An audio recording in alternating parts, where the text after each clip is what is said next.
तो hey guys to welcome back to my another video. Fourth episode के आखिर में हमने देखा डेड बॉयज कैसे लाइट हाउस का केस सॉल्व करते हैं और नाइट नर्स के साथ वापिस आने से मना करते हैं और उसे समंदर में धक्का दे देते हैं। तो आज हम बात करने वाले हैं फिफ्थ एपिसोड के बारे में। शुरुआत होती है क्रिस्टल के चिल्लाने से, क्योंकि उसके सपनों में डेविड उसे फिर से परेशान कर रहा होता है। डेड बॉयज क्रिस्टल के चिल्लाने की आवाज सुनकर उसके पास आते हैं। क्रिस्टल चार्ल्स के साथ बढ़ती हुई नजदीकियों को लेकर उसके साथ बात करना चाहती है। एडविन उन्हें अकेला छोड़कर बाहर चला जाता है। क्रिस्टल चार्ल्स से कहती है कि वो सिर्फ दोस्त बनकर रहना चाहती है, जिसमें चार्ल्स को भी कोई परेशानी नहीं है। उसके बाद एडविन के पास ब्रैड और हंटर नाम के लड़कों के भूत अपना मर्डर केस लेकर आते हैं, जिनका कहना है कि उन दोनों की किसी ने हत्या की थी, जबकि पुलिस ने उन दोनों की मौत की वजह नशे की ओवरडोज कहकर केस क्लोज कर दिया था। लेकिन उन दोनों को यकीन है कि उनकी किसी ने हत्या की थी। इस केस को सॉल्व करने के लिए वो लोग एडविन और चार्ल्स को पैसे भी देंगे। डेड बॉयज इस केस के लिए मान जाते हैं। आगे हम देखते हैं ब्रैड और हंटर डेड बॉयज और क्रिस्टल को उस जगह पर लेकर जाते हैं जहां मरने के बाद उनकी डेड बॉडीज पड़ी थी।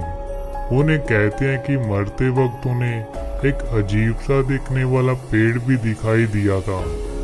उसके बाद चार्ल्स और एडविन क्रिस्टल के साथ ब्रैड और हंटर के स्कूल में एक पत्रकार का रूप धारण करके जाते हैं और तीनों उनके दोस्तों और टीचर से उनके बारे में बात करते हैं, लेकिन उन्हें ज्यादा कुछ इसके बारे में पता नहीं चला।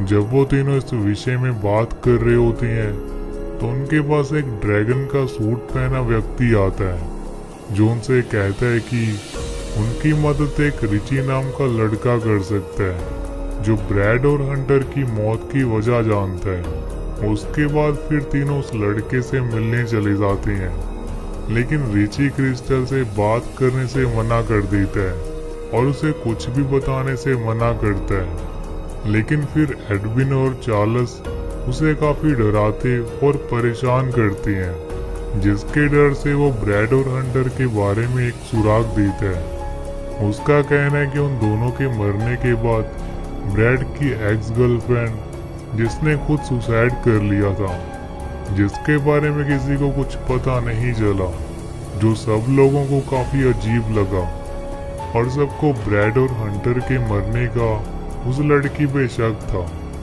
उसके बाद डेड बॉयज और क्रिस्टल शमशान घाट जाते हैं, जहां एडविन शेल्बी की आत्मा को बुलाता है और उससे उसके मरने की वजह जानता है। शेल्बी एडविन से कहती है कि ब्रैड उसका बॉयफ्रेंड था। शेल्बी एक रेसर थी जो ओलंपिक की ट्रेनिंग कर रही थी, पर एक दिन ब्रैड और हंटर ने उसे एक पार्टी में ड्रग की डोज दे दी, जिसके कारण से वो ओलंपिक में डिस्क्वालीफाई हो गई। उसके बाद से ब्रैड ने भी उसे छोड़ दिया था, पर जब उसे पता चला कि ब्रैड और हंटर की किसी ने हत्या कर दी है तो उसे काफी खुशी हुई। लेकिन वो ये भी कहती है कि उसने उन्हें नहीं मारा और उसके सुसाइड करने की वजह ओलंपिक से बाहर हो जाना था, जो वो सहन नहीं कर सकी और उसने सुसाइड कर लिया था। शेल्बी की बातें सुनकर चार्ल्स और एडविन को उन लड़कों पे काफी गुस्सा आता है। क्रिस्टल को इस दौरान ब्रैड और हंटर के स्कूल से उसकी दूसरी जीएफ मैरिन का कॉल आता है, जो क्रिस्टल से मिलने को कहती है। उसके बाद वो तीनों मैरिन के घर जाते हैं, जहाँ मैरिन क्रिस्टल को बताती है कि रिची ब्रैड से काफी नफरत करता था, क्योंकि उसने उसे ड्रग की आदत लगाई थी और बाद में उसे ड्रग के लिए पैसे मांगते थे।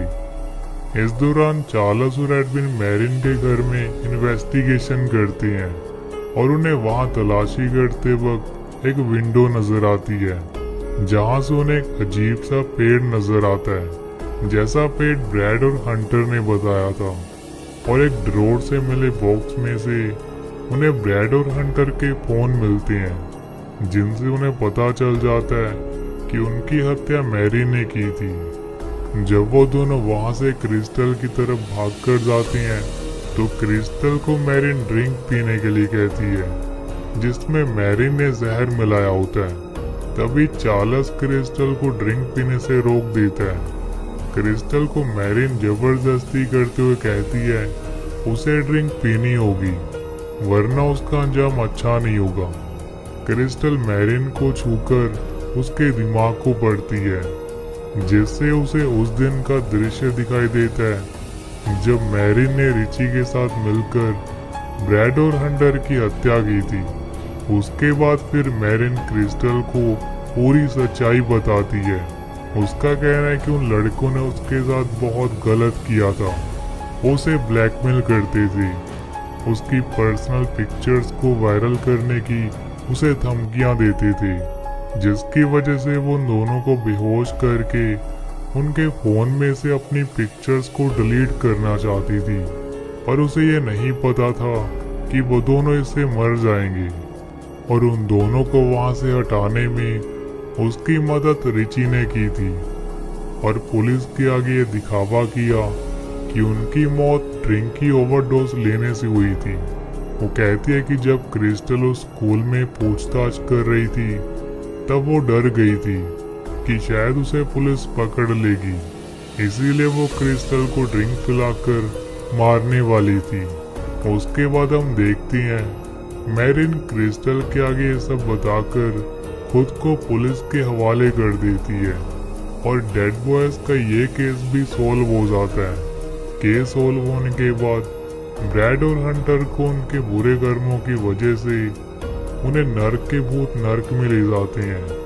और इसी के साथ हमारा 5th एपिसोड यहीं खत्म हो जाता है।